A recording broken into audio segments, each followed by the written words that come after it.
ಈ ಬುಡೆ ಸದಸ್ಯರು ಹಾಕಿದ್ರಲ್ಲ PIL ಅದು ರಿಜೆಕ್ಟ್ ಆಗಿತ್ತಲ್ವಾ? ಆ ರಿಜೆಕ್ಟ್ ಆಗಿರೋ ಕಾಪಿ ನಿಮಗೆ ಬಂದಿತ್ತಾ ಬಂದಿರಲಿಲ್ವಾ? ಪೈಸಾ ವಸೂಲ್ ಇಂಟ್ರೆಸ್ಟ್ ಇದೆ ಇದರಲ್ಲಿ ಅಂತ ಸುಪ್ರೀಂ ಕೋರ್ಟ್ ಹೇಳುತ್ತೆ. ಆಮೇಲೆ ಇದೊಂದು ಪರ್ಸನಲ್ ಇಂಟ್ರೆಸ್ಟ್ ಅಂತ ಸುಪ್ರೀಂ ಕೋರ್ಟ್ ಹೇಳುತ್ತೆ. ಆಮೇಲೆ ಇದೊಂದು ಪೊಲಿಟಿಕಲ್ ಇಂಟ್ರೆಸ್ಟ್ ಅಂತ ಹೇಳುತ್ತೆ ಸುಪ್ರೀಂ ಕೋರ್ಟು. ಚೀಮಾರಿ ಹಾಕಿ ಅರ್ಜಿನ ವಜಾ ಮಾಡಿ ವಾಪಸ್ ಕಳಿಸುತ್ತೆ ಈ ಬುರುಡೆ ಗ್ಯಾಂಗಿಗೆ. ಈ ನಮ್ಮ ಇದರಲ್ಲ ನಮ್ಮ ಮುಖ್ಯಮಂತ್ರಿಗಳೀಗ ಸಿದ್ದರಾಮಯ್ಯನವರು, ಮಾನ್ಯ ಸಿದ್ದರಾಮಯ್ಯನವರು, ಇವರು ಅರ್ಧ ಲೆಫ್ಟ್ ಇಷ್ಟು ಅರ್ಧ ರೈಟ್ ಇಷ್ಟು. ಇವರು ಇಂಥವ್ರು ನಮ್ಮ ಮುಖ್ಯಮಂತ್ರಿಗಳಿಗೆ ಇರೋರು. ಇವರು ಪೂರ್ತಿ ಲೆಫ್ಟ್ ಇಷ್ಟು ಅಲ್ಲ, ಪೂರ್ತಿ ರೈಟ್ ಇಷ್ಟು ಅಲ್ಲ. ಇವ್ರ ತಲೆಗೆ ಯಾರೋ ತುಂಬಿದ್ರು ತಂದು ಒಂದು SIT ಮಾಡಿಕೊಡಿ ಅವರಿಗೆ ಅಂತ ಲೆಫ್ಟ್ ಇಸ್ಟ್ಗಳೆಲ್ಲ ಸೇರ್ಕೊಂಡು ಈ ಅರ್ಬನ್ ನಕ್ಸಲ್ರು. ಏನು ನಾನು ಲೆಫ್ಟ್ ಇಸ್ಟ್ ಅಂತ ಹೇಳ್ತಿದ್ದೀನಲ್ವ, ಅರ್ಬನ್ ನಕ್ಸಲ್ರು ಇವರು. ಬುರುಡೆ ಗ್ಯಾಂಗ್ನ ಒಂದಷ್ಟು ಎಡಬಿಡಂಗಿಗಳಿದಾರಲ್ವ, ಈ ತಿಮುರೋಡಿ, ಜಯಂತ, ಗಿರೀಶ್ ಮಟ್ಟಣ್ಣ, ಸುಜಾತಾ ಭಟ್ಟು, ಆ ಬುರುಡೆ ತಂದಿದ್ನಲ್ಲ ಚಿನ್ನಯ್ಯ. ಸುಪ್ರೀಂ ಕೋರ್ಟೇ ಇದರಲ್ಲಿ ಯಾವ ಸಾರ್ವಜನಿಕ ಹಿತಾಸಕ್ತಿನೂ ಇಲ್ಲ ಅಂತ ವಜಾ ಮಾಡಿದ ಮೇಲೂ ಕೂಡ ಸರ್ಕಾರ ಅರ್ಜೆಂಟಾಗಿ ಗಿಡಿಬಿಡಿನಲ್ಲಿ ಒಂದು SIT ಮಾಡೋಂಥ ಹರ್ಕತ್ತು ಸರ್ಕಾರಕ್ಕೆ ಏನಿತ್ತು? ನೀವು ಯಾಕೆ ಇನ್ನೂ ತಿಮುರೋಡಿನ ಅರೆಸ್ಟ್ ಮಾಡಿಲ್ಲ? ಗಿರೀಶ್ ಮಟ್ಟಣ್ಣನ ಅರೆಸ್ಟ್ ಮಾಡಿಲ್ಲ? ಆ ಜಯಂತ ಅವ್ರನ್ನ ಯಾಕೆ ನೀವು ಇನ್ನೂ ಅರೆಸ್ಟ್ ಮಾಡಿಲ್ಲ? ಇವತ್ತು ಇನ್ನೊಬ್ರು ಯಾರೋ ಬಂದ್ಬಿಟ್ಟು ಅಲ್ಲಿ ಬುರುಡೆ ಇದ್ದಾವೆ ಬನ್ನಿ ಅಂತ ಕರೀತಾ ಇದ್ರೆ ಮತ್ತೇನೋ ಹೋಗಿ ಶೋಧೆ ಮಾಡ್ತಿದ್ದೀರಲ್ಲ ಸಿದ್ದರಾಮಯ್ಯನವರೇ.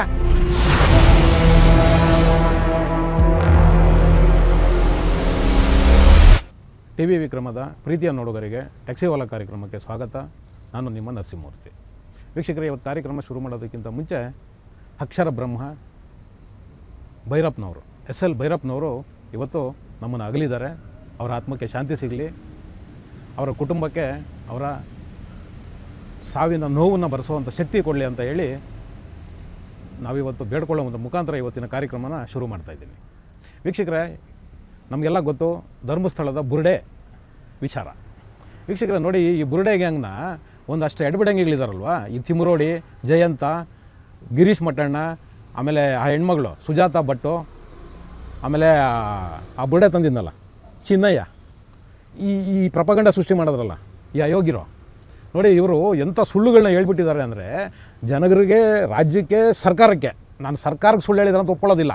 ಯಾಕೆಂದರೆ ಅವರಿಗೆ ಏನು ಹೇಳ್ತಿದ್ದಾರೆ, ಒಂದು ಸುವರ್ಣ ನ್ಯೂಸ್ನವರು, ಎಸ್ಪೆಷಲಿ ಸುವರ್ಣ ನ್ಯೂಸ್ನವರು, ಥ್ಯಾಂಕ್ಸ್ ಟು ಸುವರ್ಣ ನ್ಯೂಸ್, ಅವ್ರಿಗೊಂದು ಥ್ಯಾಂಕ್ಸ್ ಹೇಳಲೇಬೇಕು ಅಜಿತ್ ಹನುಮಕ್ನವರಿಗೆ.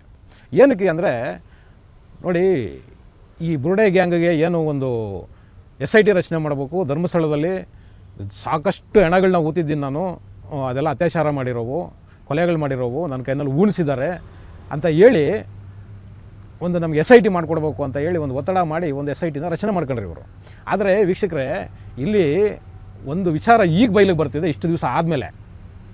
ಏನಪ್ಪ ಅದು ಅಂದರೆ, ಇವರು ನೋಡಿ ಇಲ್ಲಿ SIT ಮಾಡೋದಕ್ಕೆ ಮುಂಚೆ ಸುಪ್ರೀಂ ಕೋರ್ಟಿಗೆ ಹೋಗಿ ಒಂದು PIL ಹಾಕಿದ್ದಾರೆ. ಏನಪ್ಪ PIL ಅಂದರೆ ಪಬ್ಲಿಕ್ ಇಂಟ್ರೆಸ್ಟ್ ಲಿಟಿಗೇಷನ್ ಅಂತ, ಸಾರ್ವಜನಿಕ ಹಿತಾಸಕ್ತಿ ಅರ್ಜಿ. ಅಂದರೆ ಈ ಥರ ಎಲ್ಲ ದೌರ್ಜನ್ಯಗಳಾಗ್ತಿದೆ ಧರ್ಮಸ್ಥಳದಲ್ಲಿ. ದೇವಮಾನವ ಅನ್ನಿಸ್ಕೊಂಡಿರೋ ಒಬ್ಬ ದೇವಮಾನವ ಇದ್ದಾನೆ ಧರ್ಮಸ್ಥಳದಲ್ಲಿ, ಮತ್ತು ಅವ್ರ ಕುಟುಂಬದವರು ಜನರ ಮೇಲೆ, ಅಮಾಯಕರ ಮೇಲೆ, ಹೆಣ್ಮಕ್ಳ ಮೇಲೆ ಅತ್ಯಾಚಾರಗಳು ಮಾಡಿ, ಕೊಲೆಗಳು ಮಾಡಿ ಈ ಥರ ಊತಾಗ್ತಿದ್ದಾರೆ ಕಣ್ ಕಡೆ ಅಂತ ಹೇಳಿ ಒಂದು ದೊಡ್ಡ ಮಟ್ಟದಲ್ಲಿ ಒಂದು ಆರೋಪನ ತೊಗೊಂಡು ಸುಪ್ರೀಂ ಕೋರ್ಟ್ಗೆ ಹೋಗಿದ್ರು ಇವರು. ಸುಪ್ರೀಂ ಕೋರ್ಟ್ನಲ್ಲಿ KV ಧನಂಜಯ್ ಅಂತ ಹೇಳ್ಬಿಟ್ಟು ನಮ್ಮ ಕನ್ನಡದವರೇ ಸುಪ್ರೀಂ ಕೋರ್ಟ್ ವಕೀಲರವರು, ಅವರು ಇದ್ರ ಪರವಾಗಿ ಒಂದು ಅರ್ಜಿನ ಹಾಕಿರ್ತಾರೆ. ಮೇ ತಿಂಗಳಲ್ಲಿ ಹಾಕಿರ್ತಾರೆ ಈ ಅರ್ಜಿನ. ಆದರೆ ಸುಪ್ರೀಂ ಕೋರ್ಟ್ ಇದನ್ನು ವಿಚಾರಣೆ ಮಾಡಲ್ಲ, ವಿಚಾರಣೆಗೆ ತೊಗೊಂಡು ಏನಿದೆ ಈ ಅರ್ಜಿನಲ್ಲಿ ಅಂತ ನೋಡೋಕೆ ಹೋದಾಗ ಅದರಲ್ಲಿ ಯಾವುದೇ ರೀತಿಯ ಸಾರ್ವಜನಿಕ ಹಿತಾಸಕ್ತಿ ಆ ಅರ್ಜಿನಲ್ಲಿ ಕಾಣಿಸೋದಿಲ್ಲ ಸುಪ್ರೀಂ ಕೋರ್ಟಿಗೆ. ಸುಪ್ರೀಂ ಕೋರ್ಟ್ ಅದನ್ನು ಹಾಗೇನೂ ವಜಾ ಮಾಡೋದಿಲ್ಲ. ಆದರೆ ಸುಪ್ರೀಂ ಕೋರ್ಟು ಒಂದಷ್ಟು ಗೈಡ್ಲೈನ್ಸ್ ಕೊಡುತ್ತೆ ಅವರಿಗೆ, ಒಂದಷ್ಟು ವಿಚಾರಗಳನ್ನ ಹೇಳುತ್ತೆ. ಇದು ಮೇಲ್ನೋಟಕ್ಕೆ ನಮಗೆ ಕಾಣಿಸ್ತಿದೆ, ಈ ಅರ್ಜಿನಲ್ಲಿ ಯಾವುದೇ ಸಾರ್ವಜನಿಕ ಹಿತಾಸಕ್ತಿ ಇಲ್ಲ, ಹೌದು ಇದರಲ್ಲಿ ಯಾವುದೋ ಪಬ್ಲಿಕ್ ಇಂಟ್ರೆಸ್ಟ್ ಇಲ್ಲ ಅಂತ ಹೇಳುತ್ತೆ. ಅಷ್ಟೇ ಅಲ್ಲ, ಇದು ಪೈಸಾ ವಸೂಲ್ ಇಂಟ್ರೆಸ್ಟ್ ಇದೆ ಇದರಲ್ಲಿ ಅಂತ ಸುಪ್ರೀಂ ಕೋರ್ಟ್ ಹೇಳುತ್ತೆ. ಆಮೇಲೆ ಇದೊಂದು ಪರ್ಸನಲ್ ಇಂಟ್ರೆಸ್ಟ್ ಅಂತ ಸುಪ್ರೀಂ ಕೋರ್ಟ್ ಹೇಳುತ್ತೆ. ಆಮೇಲೆ ಇದೊಂದು ಪೊಲಿಟಿಕಲ್ ಇಂಟ್ರೆಸ್ಟ್ ಅಂತ ಹೇಳುತ್ತೆ ಸುಪ್ರೀಂ ಕೋರ್ಟು. ಚೀಮಾರಿ ಹಾಕಿ ಅರ್ಜಿನ ವಜಾ ಮಾಡಿ ವಾಪಸ್ ಕಳಿಸುತ್ತೆ ಈ ಬುರುಡೆ ಗ್ಯಾಂಗಿಗೆ. ಇವರು ಎಷ್ಟು ನೀಚರು, ಅಲಾಲ್ಕೋರು ಅಂತಲೇ ಹೇಳ್ತೀನಿ ನೋಡಿ ನಾನು. ಸುಪ್ರೀಂ ಕೋರ್ಟ್ ಚೀಮಾರಿ ಹಾಕಿ ಅರ್ಜಿನ ವಜಾ ಮಾಡಿದ ಮೇಲೂ ಕೂಡ ಇವರು ಅದನ್ನು ಸಾರ್ವಜನಿಕವಾಗಿ ಆಗಲಿ ಸರ್ಕಾರಕ್ಕೆ ಆಗಲಿ ತಿಳಿಸದೆ ಇವ್ರು ಏನು ಮಾಡ್ತಾರೆ, ಬಂದು ಧರ್ಮಸ್ಥಳಕ್ಕೆ ವಾಪಸ್ ಬಂದು ಬೆಳ್ತಂಗಡಿ ಸ್ಟೇಷನ್ದಲ್ಲಿ ಕಂಪ್ಲೇಂಟ್ ಕೊಡ್ತಾರೆ, ಇದ್ರ ಮೇಲೆ ತನಿಖೆ ಆಗಬೇಕು ಅಂತ. ಈ ಯಾವ ಸುಪ್ರೀಂ ಕೋರ್ಟಲ್ಲಿ ಏನು ವಿಚಾರಗಳು ನಡೆದಿರುತ್ತೆ, ಏನು ವಿಚಾರ ಅನ್ನೋದು ಹೇಳೋದಿಲ್ಲ ಇವರು, ಸರ್ಕಾರಕ್ಕೂ ತಿಳಿಸಲ್ಲ. ಬಂದು ಇವರು ಒಂದು ಎಡಬಿಡಂಗಿಗಳ ಒಂದು ಗುಂಪು ಮಾಡ್ಕೊಂಡು ಈ ನಮ್ಮ ಇದರಲ್ಲ ನಮ್ಮ ಮುಖ್ಯಮಂತ್ರಿಗಳೀಗ ಸಿದ್ದರಾಮಯ್ಯನವರು, ಮಾನ್ಯ ಸಿದ್ದರಾಮಯ್ಯನವರು, ಇವರು ಅರ್ಧ ಲೆಫ್ಟ್ ಇಷ್ಟು ಅರ್ಧ ರೈಟ್ ಇಷ್ಟು. ಇವರು ಇಂಥವ್ರು ನಮ್ಮ ಮುಖ್ಯಮಂತ್ರಿಗಳಿಗೆ ಇರೋರು. ಇವರು ಪೂರ್ತಿ ಲೆಫ್ಟ್ ಇಷ್ಟು ಅಲ್ಲ, ಪೂರ್ತಿ ರೈಟ್ ಇಷ್ಟು ಅಲ್ಲ. ಇವ್ರ ತಲೆಗೆ ಯಾರೋ ತುಂಬಿದ್ರು ತಂದು ಒಂದು SIT ಮಾಡಿಕೊಡಿ ಅವರಿಗೆ ಅಂತ ಲೆಫ್ಟ್ ಇಸ್ಟ್ಗಳೆಲ್ಲ ಸೇರ್ಕೊಂಡು ಈ ಅರ್ಬನ್ ನಕ್ಸಲ್ರು. ಏನು ನಾನು ಲೆಫ್ಟ್ ಇಸ್ಟ್ ಅಂತ ಹೇಳ್ತಿದ್ದೀನಲ್ವ, ಅರ್ಬನ್ ನಕ್ಸಲ್ರು ಇವರು. ಹೌದು, ಯಾಕೆಂದರೆ ಅವರೇ ಬೋರ್ಡ್ ಹಿಡ್ಕೊಂಡಿದ್ರು ಒಂದು ಸಲ ನಾವೆಲ್ಲ ಅರ್ಬನ್ ನಕ್ಸಲ್ಸ್ ಅಂತ. ಆ ಕಾರಣಕ್ಕೆ ನಾನು ಹೇಳ್ತಿದ್ದೀನಿ ಅವ್ರಿಗೆ, ಸುಮ್ಮನೆ ಅಂತೂ ಹೇಳ್ತಿಲ್ಲ, ಅವರೇ ಹೇಳ್ಕೊಂಡಿರೋದ್ರಿಂದ ಅರ್ಬನ್ ನಕ್ಸಲ್ಸ್ ಇವರು ಸರ್ಕಾರದ ಮೇಲೆ ಒತ್ತಡ ಹಾಕಿ ಒಂದು SIT ಮಾಡಿಸಿದ್ರು. ಇಲ್ಲಿ ನಾವು ಯೋಚನೆ ಮಾಡಬೇಕಾಗಿರೋ ಒಂದು ವಿಚಾರ ಏನಪ್ಪ ಅಂದರೆ, ಸುಪ್ರೀಂ ಕೋರ್ಟೇ ಇದರಲ್ಲಿ ಯಾವ ಸಾರ್ವಜನಿಕ ಹಿತಾಸಕ್ತಿನೂ ಇಲ್ಲ ಅಂತ ವಜಾ ಮಾಡಿದ ಮೇಲೂ ಕೂಡ ಸರ್ಕಾರ ಅರ್ಜೆಂಟಾಗಿ ಗಿಡಿಬಿಡಿನಲ್ಲಿ ಒಂದು SIT ಮಾಡೋಂಥ ಹರ್ಕತ್ತು ಸರ್ಕಾರಕ್ಕೆ ಏನಿತ್ತು? ಮೊನ್ನೆ ಮುಖ್ಯಮಂತ್ರಿಗಳು ಉತ್ತರ ಕೊಡಬೇಕು. ಆಮೇಲೆ ಗೃಹ ಸಚಿವರು, ನಮ್ಮ ಗೊತ್ತಿಲ್ಲ ಮಿನಿಸ್ಟ್ರು ಪರಮೇಶ್ವರ್ ಅವರು, ಸಾಹೇಬ್ರೆ ಉತ್ತರ ಕೊಡ್ಬೇಕು. ನೀವೇನು ಕೇಳಿದ್ರು ಗೊತ್ತಿಲ್ಲ, ತಿಳ್ಕೊಂಡು ಹೇಳ್ತೀನಿ, ಆಮೇಲೆ ನೋಡ್ತೀನಿ, ಈ ಥರ ಆರೈಕೆ ಉತ್ತರಗಳನ್ನ ಕೊಡ್ತಿದ್ದೀರಾ, ನಮಗೆ ಗೊತ್ತಿಲ್ಲ. ನೀವು ಏನೋ ಸೀಟ್ ಕೊಟ್ಟಿದ್ದಾರೆ ನಿಮಗೆ, ಅದನ್ನು ಎಂಜಾಯ್ ಮಾಡ್ಕೊಂಡು ಕೂತಿದ್ದೀರಿ. ನಿಮ್ಮ ಇಲಾಖೆಯಲ್ಲಿ ಯಾರ್ಯಾರೋ ಕೈ ಆಡಿಸ್ಕೊಂಡು ಏನೇನೋ ಮಾಡ್ಕೊತಿದ್ದಾರೆ, ಮಾಡ್ಕೊಳ್ಳಿ ಅಂತ ಬಿಟ್ಬಿಟ್ಟಿದ್ದೀರ, ನಮ್ಗೆ ಗೊತ್ತಿಲ್ಲ. ಯಾಕೆಂದರೆ ನೀವೇನು ಕೇಳಿದ್ರು ಗೊತ್ತಿಲ್ಲ, ತಿಳ್ಕೊಂಡು ಹೇಳ್ತೀನಿ, ಆಮೇಲೆ ಹೇಳ್ತೀನಿ. ನಮಗೀಗ ನೀವು ಸ್ಪಷ್ಟವಾಗಿ ಉತ್ತರ ಕೊಡಬೇಕು. ಈ ತನಿಖೆ ನೀವು SIT ಮಾಡಿದ್ರಿ, SIT ಮಾಡೋಕ್ಕೆ ನಿಮಗೆ ಯಾರ ಒತ್ತಡಗಳು ಇತ್ತೋ ಅಟ್ಲೀಸ್ಟ್ ನೀವು ಈಗಲಾದರೂ ಬಹಿರಂಗಪಡಿಸ್ಬೇಕು. ಪರಮೇಶ್ವರ್ ಜಿ ಅವರೇ, ಮೋಸ್ಟ್ಲಿ ನೀವು ಏನೋ ನಿಮ್ಮ ಮನಸ್ಸಲ್ಲಿ ಏನೋ ಇಟ್ಕೊಂಡಿದ್ದೀರೇನೋ, ಯಾರ್ಯಾರು ಕೈ ಆಡಿಸಿದ್ದಾರೆ ಅವರವರೇ ತಗ್ಲಕಳ್ಳಿ ಬಿಡಿ, ನನಗೆ ಯಾಕೆ ಬೇಕು ಅಂತ ಹೇಳ್ಬಿಟ್ಟು ಅದಕ್ಕೆ ಏನೂ ಗೊತ್ತಿಲ್ಲ, ನನಗೇನೂ ಗೊತ್ತಿಲ್ಲ ಅಂತ ಹೇಳ್ತಿದ್ದೀರೇನೋ, ಗೊತ್ತಿಲ್ಲ ಏನೋ ಸಂತೋಷ. ನೀವೇನೋ ಗೊತ್ತಿಲ್ಲ ಅಂದರೂ ಪರವಾಗಿಲ್ಲ, ಯಾರ್ಯಾರು ಕೈ ಆಡಿಸಿದಾರೆ ಅವರಾದ್ರೂ ತಗ್ಲಕಳ್ಳಿ. ಇಲ್ಲಿ ನಮಗೆ ನೀವು ಸ್ಪಷ್ಟವಾಗಿ ಉತ್ತರ ಕೊಡಬೇಕು. ನಿಮಗೆ ಸುಪ್ರೀಂ ಕೋರ್ಟ್ನ ಆದೇಶ ನಿಮಗೆ ಬಂದಿಲ್ವಾ? ಮೊನ್ನೆ ಮುಖ್ಯಮಂತ್ರಿಗಳು ಅದ್ರ ಬಗ್ಗೆ ಕೇಳಿದ್ರೆ ಅವ್ರು ಏನೂ ಮಾತಾಡಲ್ಲ, ಕಾರ್ ಹತ್ಕೊಂಡು ಹೊರಟೋಯ್ತಾರೆ. ಪರಮೇಶ್ವರ್ ಸಾಹೇಬ್ರೆ ನೀವು ಕೇಳಿದ್ರೆ ಗೊತ್ತಿಲ್ಲ, ಗೊತ್ತು ಮಾಡ್ಕೊಂಡು ಹೇಳ್ತೀನಿ ಅಂತ ಹೇಳ್ತಿದ್ದೀರಿ. ಇದರಲ್ಲಿ ನಿಮ್ಮ ಬೇಜವಾಬ್ದಾರಿನ ತೋರಿಸ್ತಾ ಇದೆ, ಮತ್ತು ನಿಮ್ಮ ನಿರ್ಲಕ್ಷ್ಯ ಇದರಲ್ಲಿ ತೋರಿಸ್ತಿದೆ. ನೀವು ಇಲಾಖೆಯಲ್ಲಿ ಎಷ್ಟು ಬೇಜವಾಬ್ದಾರಿಯಿಂದ ಕೆಲಸ ಮಾಡ್ತಿದ್ದೀರಿ ಅನ್ನೋದನ್ನ ತೋರಿಸ್ತಾ ಇದೆ ಇಲ್ಲಿ. ಮತ್ತು DK ಶಿವಕುಮಾರ್ ಅವರು ಹೇಳ್ತಾರೆ ನಮಗೆ ಲೇಟಾಗಿ ಗೊತ್ತಾಯಿತು ಅಂತ. ಶಿವಕುಮಾರ್ ಸಾಹೇಬ್ರೆ, ಲೇಟಾಗಿ ಗೊತ್ತಾದ ಮೇಲೆ ನೀವೇನು ಕ್ರಮ ತಗೊಂಡ್ರೆ ನೀವು ಉತ್ತರ ಕೊಡಬೇಕು. ಇನ್ನು HK ಪಾಟೀಲ್ರು, ಕಾನೂನು ಸಚಿವರು, HK ಪಾಟೀಲ್ರೇ ನೀವು ತುಂಬ ಹಿರಿಯರಿದ್ದೀರಿ, ಅದಕ್ಕೋಸ್ಕರ ನಿಮ್ಮನ್ನು ನಾನು ಪ್ರಶ್ನೆ ಕೇಳ್ತಿದ್ದೀನಿ. ನೀವು ಕಾನೂನು ಸಚಿವರಾಗಿದ್ದೀರಿ, ಸುಪ್ರೀಂ ಕೋರ್ಟ್ನ ಏನೋ ಒಂದು ಆದೇಶ ಆಗಿತ್ತಲ್ವ, ಆದೇಶ ಅಂದರೆ ಒಂದು ಏನು PIL, ಈ ಬುರ್ಡೆ ಗ್ಯಾಂಗ್ನ ಈ ಬುರ್ಡೆ ಸದಸ್ಯರು ಹಾಕಿದ್ರಲ್ಲ PIL, ಅದು ರಿಜೆಕ್ಟ್ ಆಗಿತ್ತಲ್ವ, ಆ ರಿಜೆಕ್ಟ್ ಆಗಿರೋ ಕಾಪಿ ನಿಮಗೆ ಬಂದಿರಲಿಲ್ವಾ? ಉತ್ತರ ಕೊಡಬೇಕು ಜನರಿಗೆ. ಯಾಕೆಂದರೆ ನಮ್ಮ ದುಡ್ಡನ್ನು ನೀವು ಪೋಲ್ ಮಾಡಿದ್ದೀರಿ.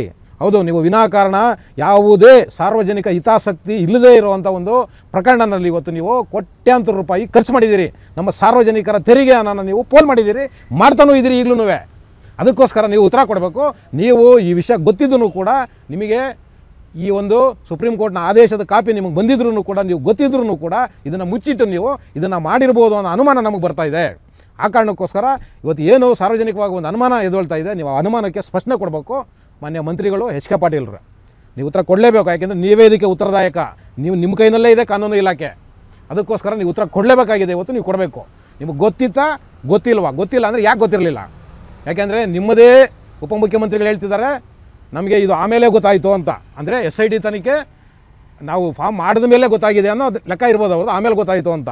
ನೀವು ಹೇಳ್ತಿದ್ದೀರಿ ನಮಗೆ ಗೊತ್ತೇ ಇರಲಿಲ್ಲ ಅಂತ. ಹಾಗಾದರೆ ನೀವು ಇಲಾಖೆಗೆ ಕೆಲಸ ಮಾಡೋದು ಅನ್ಫಿಟ್ ಅಂತ ನನ್ನ ಒಂದು ಅನಿಸಿಕೆ. ಪಾಟೀಲ್ ಸಾಹೇಬ್ರೆ, ಏನು ಈ ಬುರ್ಡೆ ಗ್ಯಾಂಗ್ ನಿಮ್ಮ ಹತ್ರ ತೊಗೊಂಬಂತಲ್ವಾ ಒಂದು SIT ಮಾಡಿಕೊಡಿ ಅಂತ, ಇದ್ರ ಬಗ್ಗೆ ಎಲ್ಲಾದರೂ ಕೋರ್ಟ್ಗಳಲ್ಲಿ ಈ ಹಿಂದೆ ಕೇಸ್ಗಳಿತ್ತಾ, ತನಿಖೆ ಆಗಿದೆಯಾ, ಎಲ್ಲಾದರೂ PIL ಆಗಿದೆಯಾ, ಅಥವಾ ಯಾವುದಾದ್ರೂ ಕೇಸ್ ಆಗಿದೆಯಾ ಅಂತ ನೀವು ಚೆಕ್ ಮಾಡಲೇ ಇಲ್ವಾ? ನೀವು ನೋಡಲೇ ಇಲ್ವಾ? ನಿಮ್ಗೆ ಆ ಗೋಜಲ್ಗೆ ಹೋಗಲಿಲ್ವಾ? ಅಂಥ ತರಾತುರಿನಲ್ಲಿ ಒಂದು SITನ ಮಾಡಿ ಜನರ ದುಡ್ಡನ್ನ ಪೋಲ್ ಮಾಡೋವಂಥ ಹರ್ಕತ್ ನಿಮ್ಗೆ ಏನಿತ್ತು ಸ್ವಾಮಿ? ಏನಿತ್ತು ಹೇಳಿ?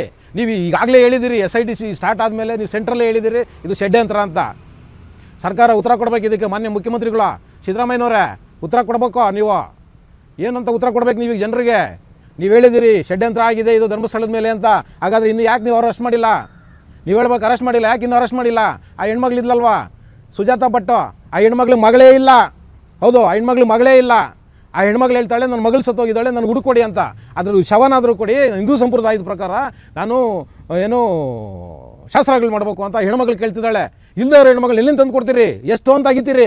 ಎಲ್ಲಿ ಸಿಕ್ಕತ್ತೆ ನಿಮ್ಗೆ? ಹಾಗಾದರೆ ಹೆಣ್ಮಗಳು ಇಲ್ವೇ ಇಲ್ವಲ್ಲ?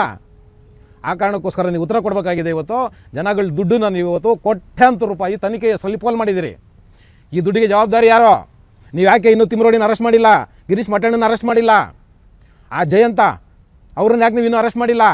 ಇವತ್ತು ಇನ್ನೊಬ್ರು ಯಾರೋ ಬಂದ್ಬಿಟ್ಟು ಅಲ್ಲಿ ಬುರ್ಡೆ ಇದ್ದಾವೆ ಬನ್ನಿ ಅಂತ ಕರೀತಾ ಇದ್ರೆ ಮತ್ತೇನೋ ಹೋಗಿ ಶೋಧೆ ಮಾಡ್ತಿದ್ದೀರಲ್ಲ ಸಿದ್ದರಾಮಯ್ಯನವರೇ, ಹೇಳಿ. ಈ ಕೇಸನ್ನು ಏನು ಹಳ್ಳ ಇಡ್ಸಕೊಳ್ತಿದ್ದೀರಾ? ಈ ಬುರ್ಡೆ ಗ್ಯಾಂಗ್ನಲ್ಲಿ ಏನು ಪ್ಲಾನ್ ಮಾಡಿದ್ರಲ್ಲ, ಷಡ್ಯಂತ್ರ ಮಾಡಿದ್ರಲ್ಲ, ಇವ್ರುಗಳನ್ನೆಲ್ಲ ನೀವೇನಾದರೂ ರಕ್ಷಣೆ ಮಾಡೋಕೆ ಕೊಟ್ಟಿದ್ದೀರಾ? ದಯವಿಟ್ಟು ಉತ್ತರ ಕೊಡಬೇಕು ನೀವು. ಇಂಥ ಅನುಮಾನಗಳು ಬರ್ತಿದೆ ಸಮಾಜದಲ್ಲಿ ಸಾರ್ವಜನಿಕವಾಗಿ. ನೀವೇ ಇದಕ್ಕೆ ಉತ್ತರದಾಯಕರು. ನೀವು ಉತ್ತರ ಕೊಡಬೇಕಾಗಿದೆ ಒಂದು ಸರ್ಕಾರವಾಗಿ. ಇವತ್ತು ಸಾಕಷ್ಟು ಜನರಿಗೆ ಈ ಪ್ರಶ್ನೆಗಳು ಎದೊಳ್ತಿದೆ ನಮಗೆ. ನೀವು ಉತ್ತರ ಕೊಡಬೇಕು. ಯಾಕೆ ಅವ್ರನ್ನ ನೀವು ಇನ್ನೂ ಅರೆಸ್ಟ್ ಮಾಡಿಲ್ಲ? ನೀವು ತಿಮ್ರೋಡಿನ ತೊಗೊಂಡು ಹೋಗ್ತೀರಿ, ಗಡಿಪಾರು ಮಾಡ್ತೀರಿ. ಯಾವ ಕಾರಣಕ್ಕೆ ಗಡಿಪಾರು ಮಾಡಿದ್ದು ನೀವು ಅವ್ರನ್ನ? ಯಾವುದೋ ಒಂದು ಮಚ್ಚು ಸಿಕ್ತು, ಒಂದು ಪಿಸ್ತೂಲ್ ಸಿಕ್ತು ಅಂತ ನೀವು ಗಡಿಪಾರು ಮಾಡ್ತಿದ್ದೀರಿ. ಆದರೆ ಷಡ್ಯಂತ್ರದ ಕೇಸ್ ಏನಾಯಿತು? ಹಿಂದೂಗಳ ಧಾರ್ಮಿಕ ಕ್ಷೇತ್ರದ ಮೇಲೆ ಆದಂತಹ ಒಂದು ಮಾನಸಿಕ ಹಲ್ಲೆ ಇದೆಯಲ್ವ, ಈ ಹಲ್ಲೆಗೆ ಆಘಾತ ಆಗಿದೆ ಹಿಂದೂ ಸಮಾಜ ಇವತ್ತು. ಅದಕ್ಕೆ ನ್ಯಾಯ ಎಲ್ಲಿ ಕೊಡ್ತೀರಿ? ನೀವು ಹೇಳ್ಬೇಕು, ಅದನ್ನು ಉತ್ತರ ಕೊಡಬೇಕು. ನೀವು ಯಾಕೆ ಇನ್ನೂ ಅರೆಸ್ಟ್ ಮಾಡಿಲ್ಲ ಹೇಳಬೇಕು. ಮಾನ್ಯ ಮುಖ್ಯಮಂತ್ರಿಗಳು ಸಿದ್ದರಾಮಯ್ಯನವರೇ ಉತ್ತರ ಕೊಡಬೇಕು. ಪರಮೇಶ್ವರ್ ಅವರೇ, ಡಾಕ್ಟರ್ ಸಾಹೇಬ್ರೆ ಉತ್ತರ ಹೇಳಿ. ನೀವು ಪರಮೇಶ್ವರ್ ಜಿ ಅವರೇ ದಯಮಾಡಿ ನೀವು ಉತ್ತರ ಕೊಡಬೇಕು. ಏನು ನಾವು ನಿಮ್ಮನ್ನೇನು ಕೇಳಂಗೆ ಇಲ್ವ ಹಂಗಿದ್ರೆ ಸಾರ್ವಜನಿಕರು? ನಿಮ್ಮ ಸರ್ಕಾರ ಏನು ಪ್ರಶ್ನಾತೀತವೇ? ದೊಡ್ಡದಾಗಿ ಏನೋ ಪುಂಖಾನುಪುಂಖವಾಗಿ ನಿಮ್ಮ ಅಧಿನಾಯಕ ರಾಹುಲ್ ಗಾಂಧಿ ಅವರು ಸಂವಿಧಾನದ ಪುಸ್ತಕನ ಇಟ್ಕೊಂಡು ಅದ್ರಾಗ ಏನು ಹಾಳೆ ಇದಾವೋ ಇಲ್ಲೋ ಗೊತ್ತಿಲ್ಲ, ಮೇಲೆ ರ್ಯಾಪರ್ ಅಂತೂ ಇದೆ, ಅದನ್ನು ಇಟ್ಕೊಂಡು ಇಡೀ ಪ್ರಪಂಚ ಸುತ್ತವರಲ್ಲ ರಕ್ಷಕರು, ನಾವು ಸಂವಿಧಾನ ರಕ್ಷಕರು ಅಂತ ಏನು ಅನ್ಕೋಬೇಕು ನಾವು? ಇದಾ ಸಂವಿಧಾನದ ರಕ್ಷಣೆ ಮಾಡೋ ರೀತಿ? ಹೇಳಿ ಸ್ವಾಮಿ. ಒಂದು ಮಸೀದಿಗೆ ಬುಲ್ಡೋಸರ್ ನುಗ್ಸಿ ಅಂದರೆ ತಗೊಂಡೋಗಿ 3 ದಿವಸ ಜೈಲಲ್ಲಿ ಇಡ್ತೀರ ನೀವು. ಅಯೋಗ್ಯರು ನೀವು ಕಾಂಗ್ರೆಸ್ನವರು.